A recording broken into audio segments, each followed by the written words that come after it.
Hey friends, this is Mike again. Today's podcast is on the subject of prayer. A little bit different from some earlier podcasts where I talked about, how God answers our prayer. This one is caused by just listening to another one of Lon Solomon's broadcasts about do our prayers even get to God? And it really got me thinking. Here we go.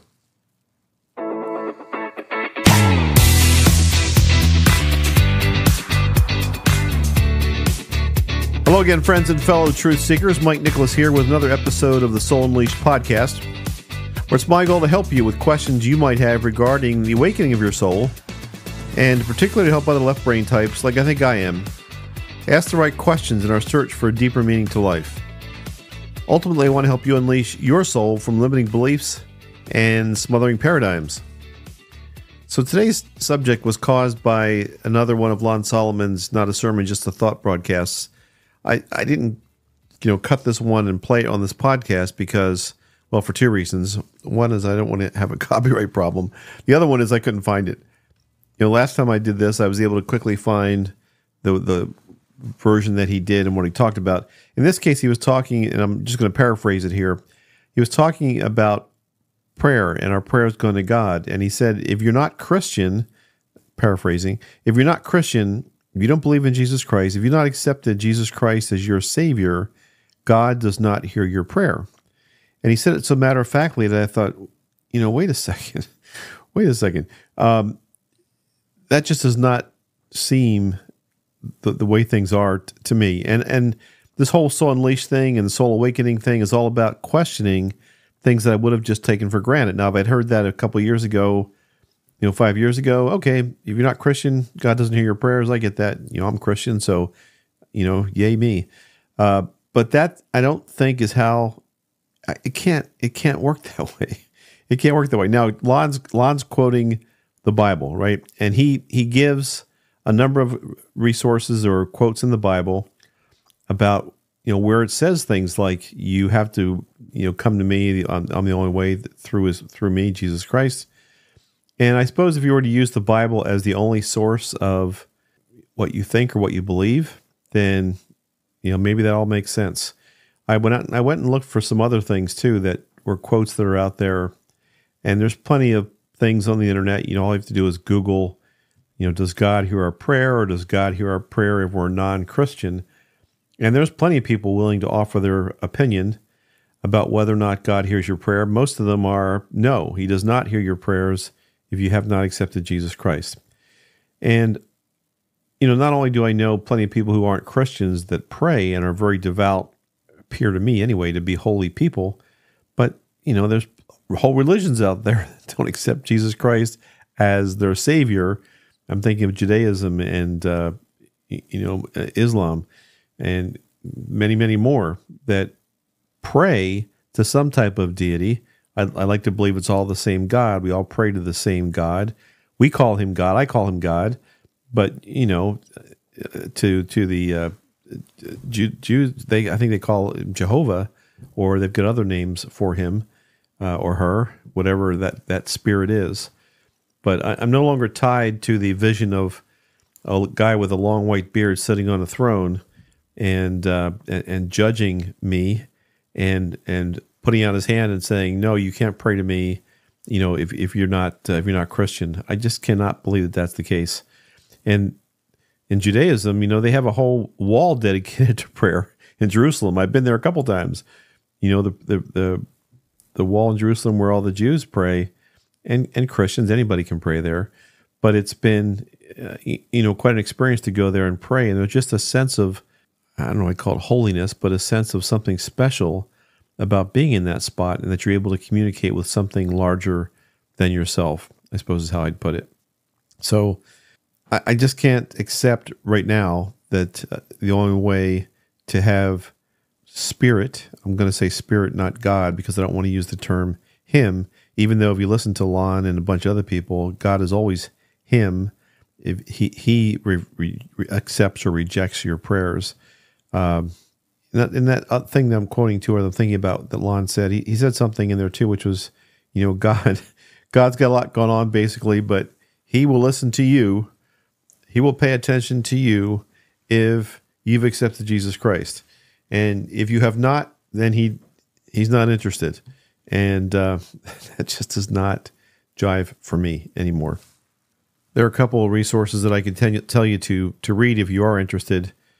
And this is coming from other people who are, I guess, Christian ministers who are saying that God clearly says that he does not hear the prayer of sinners. And they use the quote from Psalms 66, verse 18. If I regard iniquity in my heart, the Lord will not hear. So that's something that to them says that the God will not hear you if you're a sinner. And there's some other quotes which basically say that he only hears the righteous. Psalm 34, verse 15 to 18. The eyes of the Lord on the righteous, and his ears are open to their prayers, but the face of the Lord is against those who do evil. And I suppose that's supposed to mean that God's face is against you if you're a sinner. So quite clearly, according to these guys, God does not answer the prayer of sinners. And then the question is, well, are non-Christians sinners? And according to, again, these quotes I'm looking at, yes, the Bible tells us that we've all sinned.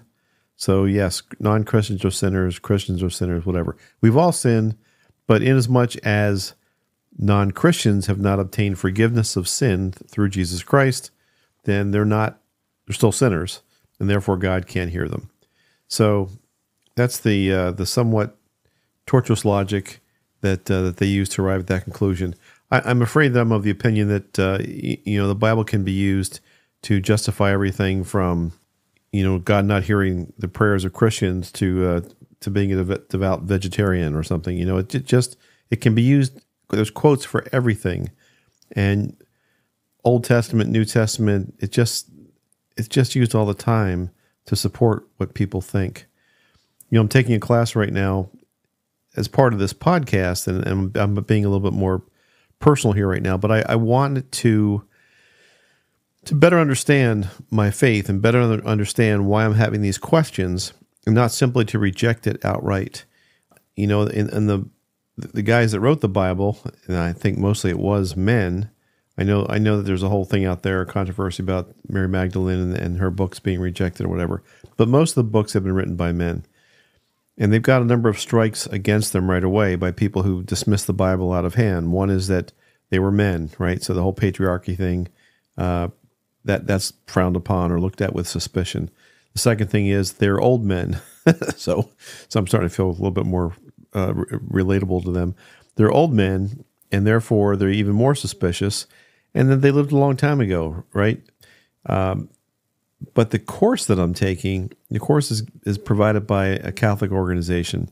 And I thought, well, if I'm going to talk about this and share with you what I'm thinking, I want it to come from a perspective of at least I kind of know what I'm talking about. Not that I just think the Bible is baloney, or that I don't think that, but or that I just think that it was all put together, it was a mistake, or that things were misinterpreted, because those opinions are held by a lot of people that I've met and talked to.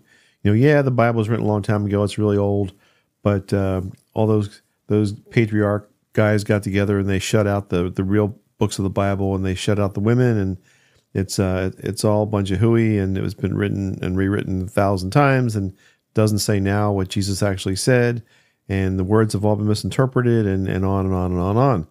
So I wanted to know how the heck the Bible was put together and where the writings came from. And I've only had 2 classes so far. This thing goes on for like 30 classes.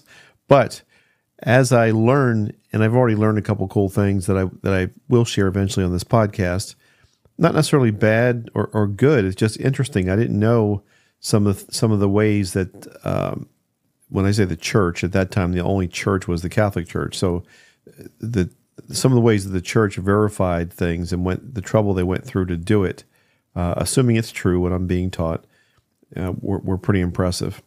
But it still hasn't changed my opinion that the Bible can be used by pretty much anybody to support anything. And back to where we all started from a few minutes ago is I simply do not accept right now that if you're not Christian, that God does not hear your prayers. You can't even approach God. And to me now, God is the universe. God is this all-seeing, all-knowing, I am presence, way too way so far beyond us in terms of not only frequency, of course, but in terms of knowledge and being, that to make up stories that he likes you, but he doesn't like me. He likes that guy because he's Christian, but he doesn't like that guy because he's Jewish. Just seems so trivial and silly that I just don't accept that. That's the story that we've told ourselves for centuries. That's the story that many men, I have great respect for Lon Solomon, but listen to a lot of his sermons, and I've done that on purpose so that I kind of know what I'm talking about. He obviously believes that in that story, and more power to him. I'm just not there with him. But that's where I am for this week, and I'll keep you updated as I make this journey into the fathers of the church, is what it's called. Anyway, if you'd like to I'll let you know what's happening with further podcasts. I have a special guest that's coming this week. Her name is Lulu Lee, and I'll just tease you right now that she's a very interesting young lady. She does something that I'd never seen before in terms of how she shares her gifts. Her gifts are primarily involved around healing and being an empath and using the law of attraction and those kind of things. But she does it tied into her profession as a professional makeup artist. She's worked on famous people, movies, television shows, whatever. So she knows all kinds of people. But it's just a very interesting interview. That's coming up on Thursday. Lulu Lee. Thanks again for listening. Be really happy if you had the time to make the time to leave a review, and look forward to talking to you next week. Bye-bye.